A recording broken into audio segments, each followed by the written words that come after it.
So, I don't know if anybody saw when I'm driving up the road, even when we're walking over here, I'm always looking at these next trees to see if I see anything different with how they lean or if there's any dead limbs that are a danger. Always getting a different view on them so I can read them real well, and I know what I'm dealing with, and I know what direction they lean heaviest.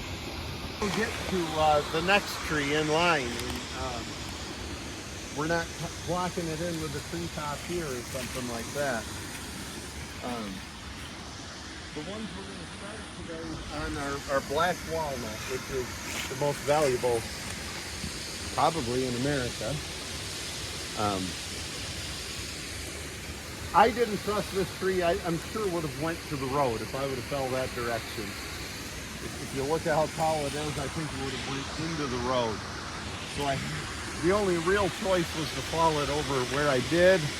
I could have went over by Tom a little bit, but then we wouldn't have a lot of room to work with. We're going to load these onto wagons and sleds with the horses, and I wanted to keep this area open to work. What we had done is I made a notch, which is this part here, which aimed the tree, and then a back cut, which is cutting from the notch backwards, and the part we did not cut is called the hinge, and that, just like a door hinge, held the tree all the way to the ground. And those were the steps in following this.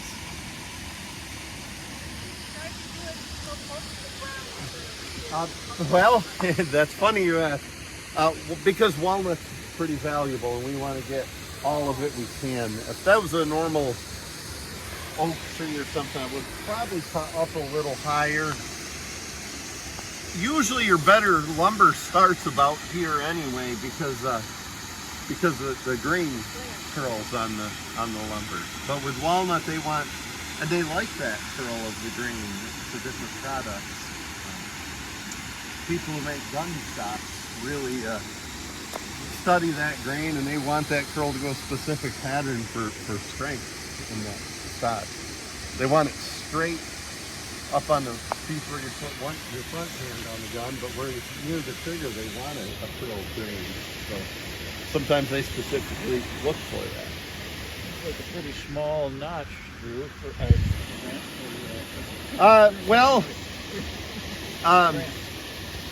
It's the width of this hinge that matters. I can show you that a little more on the next one. And it's a little bit of an illusion because there's two extra saw curves in there. But it is a little bit of a narrow notch, but maybe we can even watch the video from yesterday. It didn't close until the tree almost hit the ground. What Tom is saying, if we cut a narrow notch like this, it closes and the tree is not hasn't fallen very far before that notch closes. But if we cut a really wide open notch, that tree will go all the way to the ground before the notch closes. I'm sorry. About the economic, so does the buyer, you already know who the buyer is, right? Is Dave? Is it your decision where to make the logs based on the form of the tree? Or do they tell you if I want it cut this way?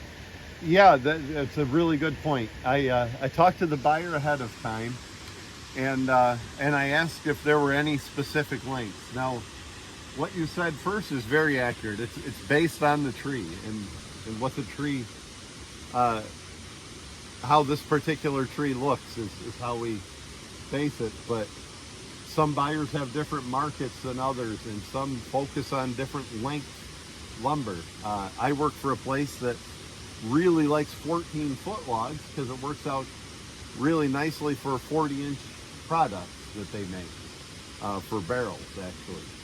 I've seen others that like a longer, like all 16-footers for the product they make. But this company does a lot with higher end logs, and then they saw some of the others, and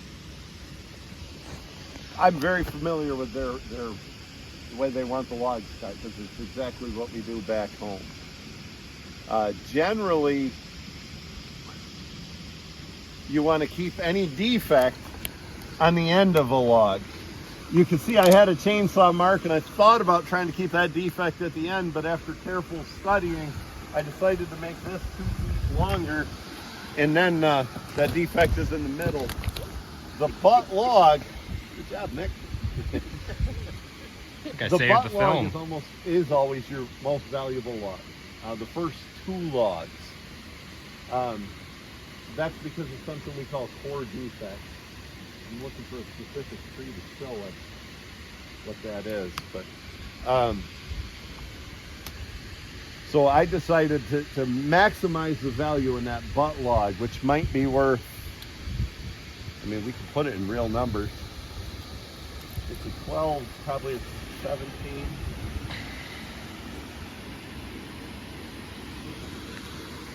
It might be a 16. That log is probably worth $350 or something like that. The next log goes to,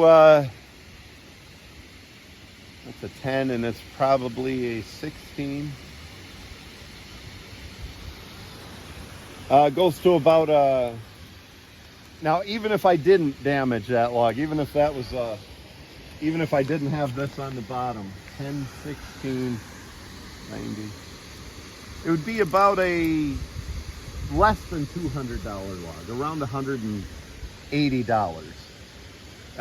So the butt log is so much more valuable that I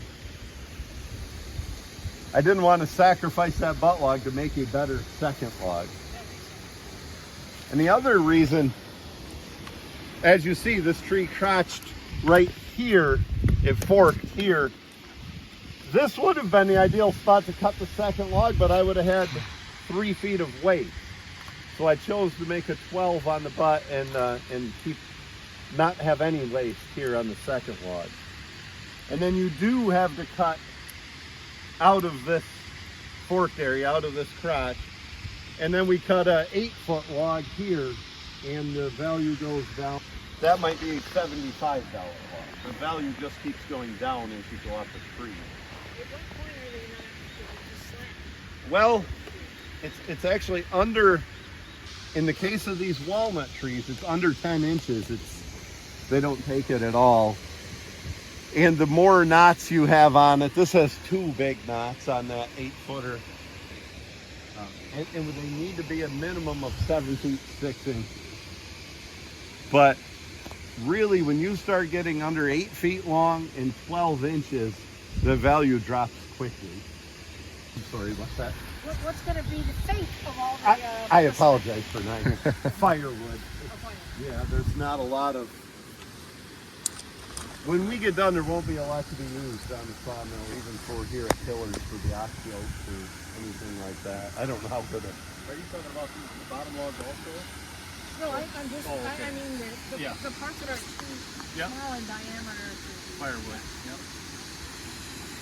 Also with black walnut, as you go up the tree, the heartwood diminishes in terms of percent of the cross section, and it's the dark colored heartwood that you're really after in walnut. Yeah.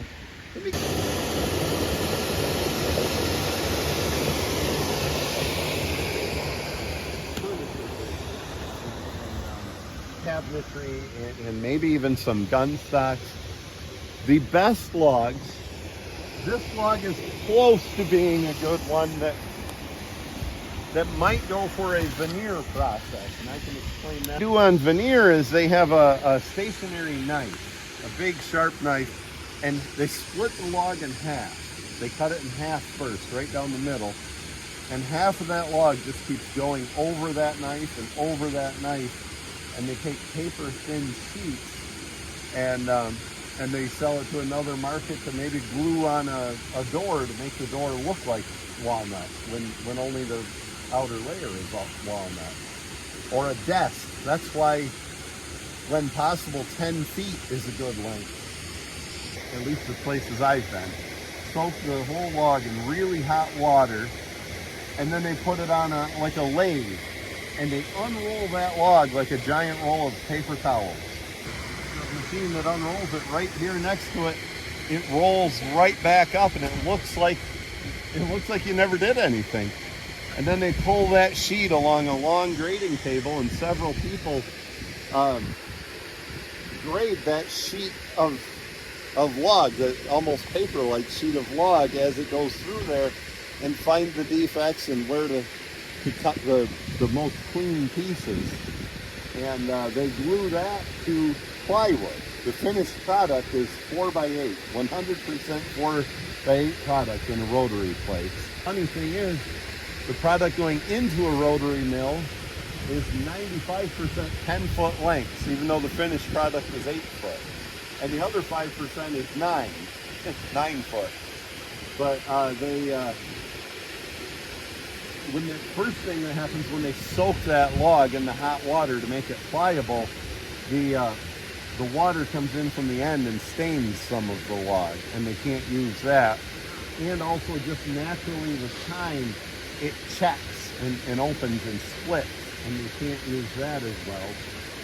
And within 10 feet log, they can position 3 inches to the right or left, or 4 inches or whatever, and find the best 8 foot. I work for a company, I buy logs for a company that makes barrels for wine barrels. We don't actually make the barrels, but we make the wooden part for wine barrels and bourbon barrels. And our product is all 40 inches long. So we like 10-foot logs, and we like 14-foot logs to make 40-inch length. We also do have some options to make the top and bottom of the barrel, the headstock we call it. So we do have some 18 to 23-inch pieces. What species would you use for a barrel space? Exclusively white oak. And in the bourbon industry, it's funny, it reminds me of the story you were telling earlier, but in the bourbon industry, it's regulated by U.S. law. It has to be white oak, and each barrel can only be used one time for bourbon. It's on my mind that I am part of this industry. They call it the bourbon boom, and they are overcutting white oak everywhere. And white oak is a slow-growing log, a tree, and not so much in New York where I live, and especially from what I see just driving around, I don't see it here in Michigan, but in a lot of the southern states, especially where they're closer to the distilleries or the places that make the bourbon, they're really cutting their white oak hard, and it's going to be forever before it grows back. And the demand is much stronger than the supply, and it's leading people to some poor forestry practices. Wet hoopering, barrels that have to hold something with it. You can use a lot of different species. There are other options for dry hoopering. It used to be used. Yes, there's something about white oak, that the cellular structure that helps it hold water, hold liquid better. You could take a bad like toxins or anything into the alcohol. Well, it actually does. But good ones. But good ones, Right, yes. right. Yes. No, that's what I mean. Yeah. No, and that's a good point. This walnut does release. You don't want to use walnut and sawdust for animal bedding. It does have toxins in it. And some people tend to be more allergic to walnut sawdust than any other type. But they say you could, a piece of walnut, a piece of red oak or maple, you could almost use it as a straw and suck liquid right through a board, but you can't do that with white oak. And particularly, the process we use to make the barrels is what's called quarter sawing, and I can show you on the end of this log better.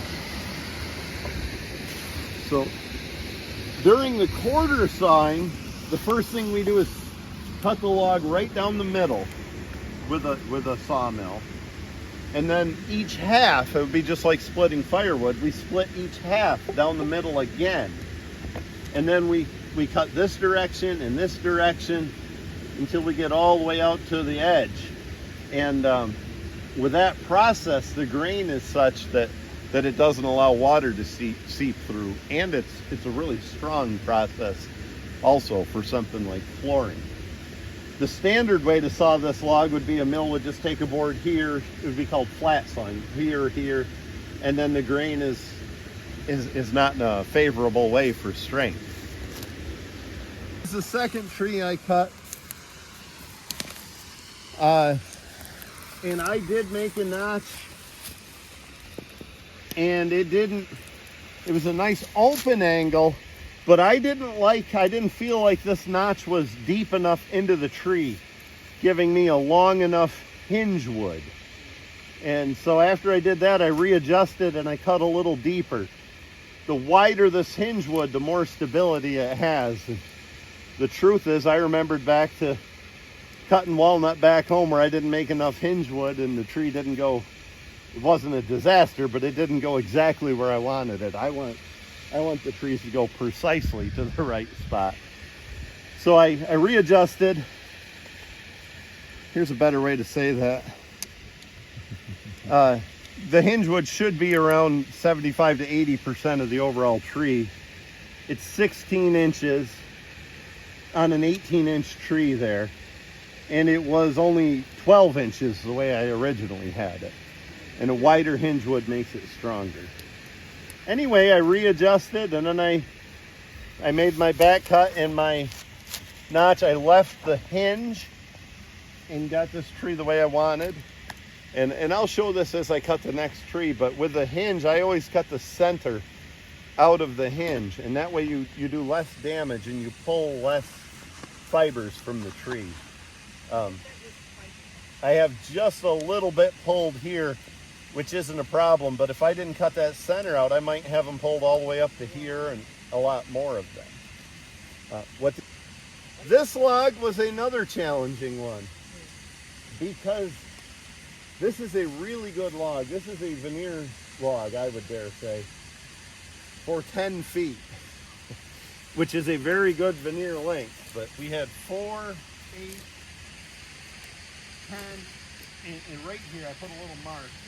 That would have been the perfect log. The issue is I had to come up to this fork again, this crotch in the tree again, and I would have thrown away 4 feet of log, and I just couldn't stand to do that. And it's not long enough to get 2 8-foot logs out of, and so I just mulled it over, and the only choice was the knot must be on the bottom. There is a knot where this limb came from, and my only choice was to cut this as a 14-footer, and then I'm betting, and we'll know tomorrow when he comes here, but I'm going to bet that Morgan will actually buy this as a 10-foot log, and the difference in price will make up for the 4 feet we're going to throw away. But I didn't know how to get around that. There is no way to get around that. Yeah, it might be worth $16. So it almost, even at, which would be $1 a foot, which is an impressive number, but there's just not a lot of board feet in it.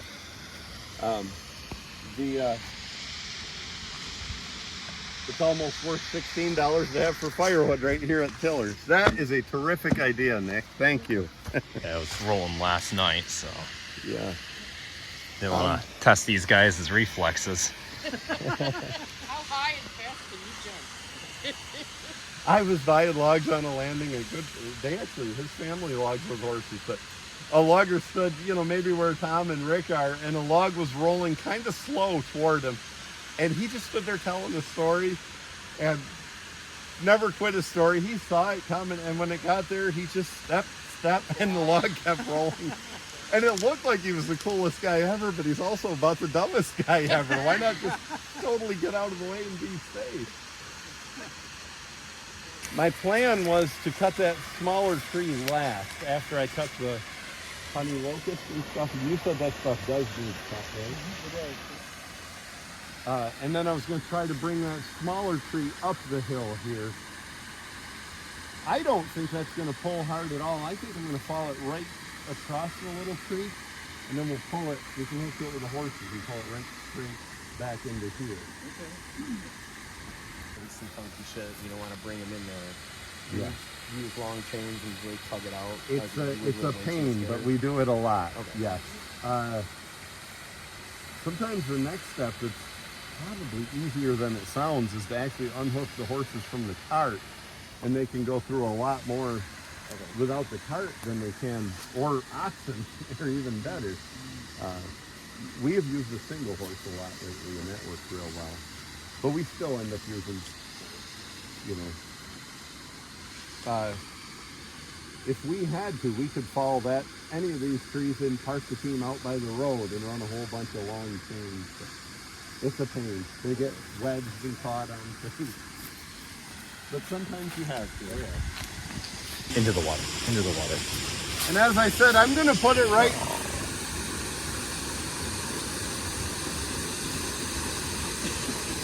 into the creek here. Yeah. Well, the tree won't go into the creek, but it should go across the creek. Oh. Rick,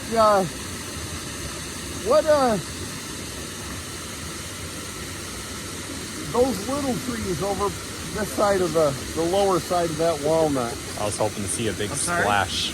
the lower trees, the little ones, are they part of that tree? It's leaning pretty heavy. I mean, it's not impossible, but Yeah. I don't have to. I'd rather not. A smaller tree is harder to wedge and control than a bigger tree, too. And, pardon me? Is it likely to go to one side more? You just don't get as much wedging leverage on a smaller tree. It is. Oh, yeah, that would be possible, yeah. But we'd have to, climb up there and then hook something to it. If I just fell it over there, as long as we get a chain on it, we can pull the whole thing back with the horse. I could go up by jet, and that was my original thought.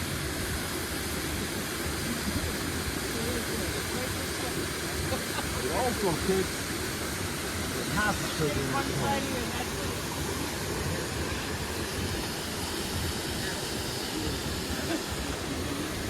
Do you have a preference, Rick? I could fall it up there just to the right of that ash pile and keep it on this side of the creek.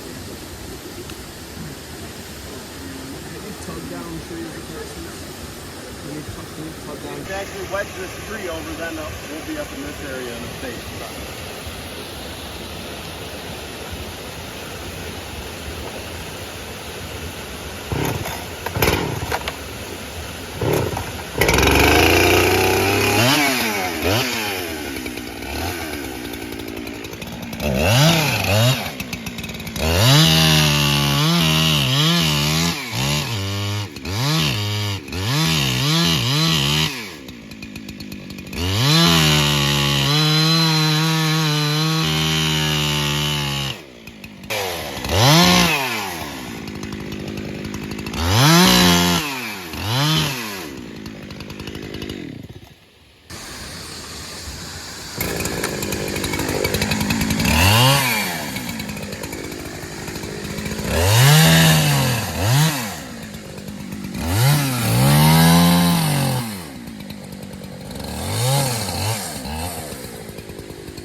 I showed my landowner, he's doing some cutting as well.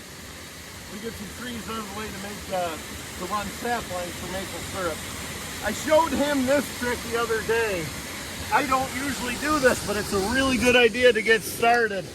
Make just a little cut to clean this up, and then take the bottom of your bar and you can make a mark where you want that hinge wood. So now you have a visual idea of where you want that hinge wood instead of just kind of guessing at it. And you can do that on both sides. The truth is, the other side of this, I already know. We're going to cut that hinge wood right down to really short.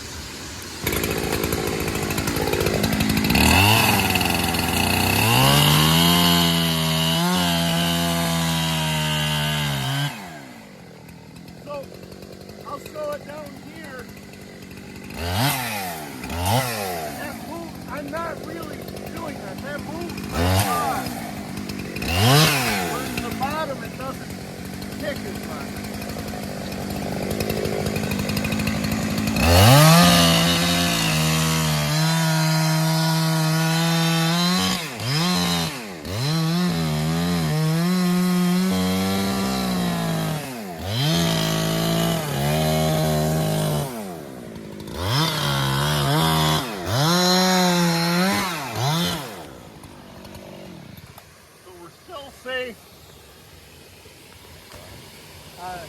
I still have some wood holding in the back. And I want that, otherwise that would close up and I wouldn't be able to get my wedge straight.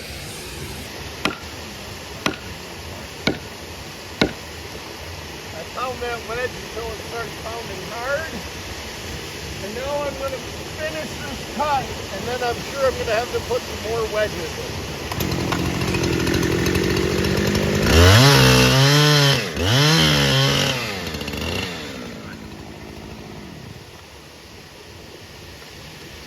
Ultimately, when that tree falls, I want to be out here. That's a good escape valve.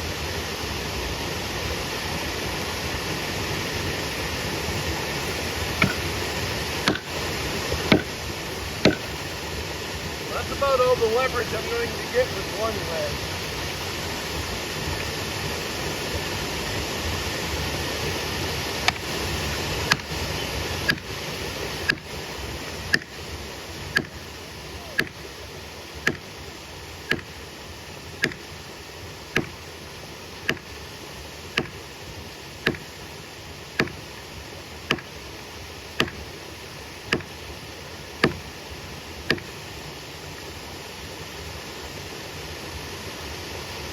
Very confident in my hinge wood, and so I can start a wedge right here and still feel good about this.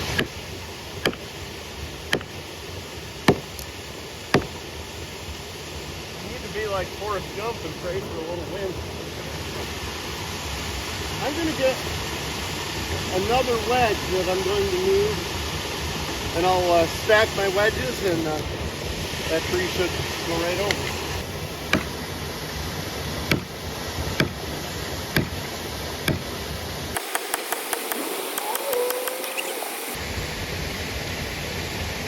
I think I need to cut just a little more wood out of that.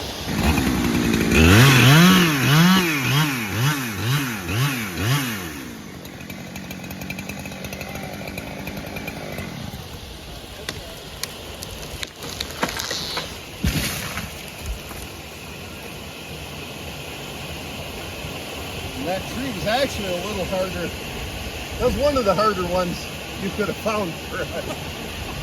I had every intention of going out there until you asked, or it was you that asked, but we don't have any other options. That will come out into this water, and we'll hook the horses to it and pull straight that direction. But there's just no other place to fall it without smashing the wooden bridge or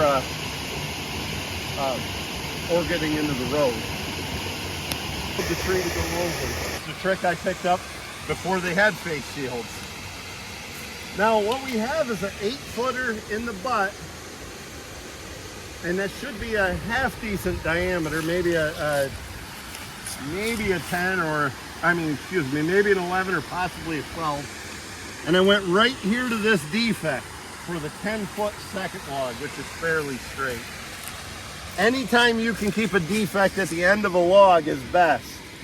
They could still get good lumber all the way around this. Even if that defect was here, it's better than having it in the middle, because they could just get 9-foot lumber on that one side, and the other side they get full 10-foot lumber.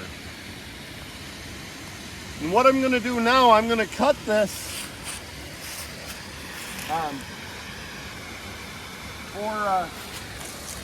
for the teams to move. Now if I started on top and cut all the way down, that would just, the pressure of this would pinch my saw. So I'm going to cut about halfway down, or maybe 2/3, and then I'm going to come up the rest of the way, and that should open it up for me. what the beavers gave us. And I'm going to put that right there.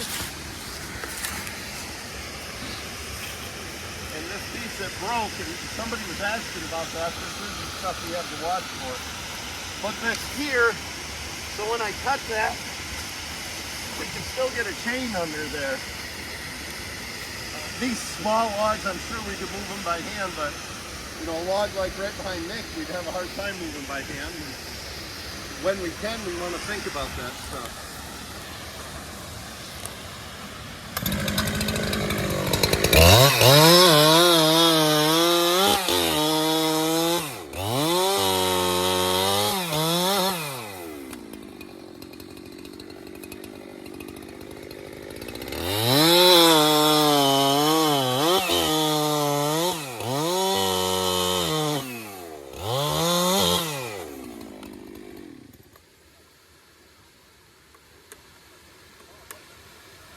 That's about all we're going to get out of this one.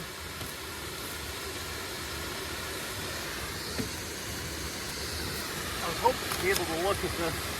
I think he's going to call this 11 inches. Maybe not. That might only be a 10-inch log.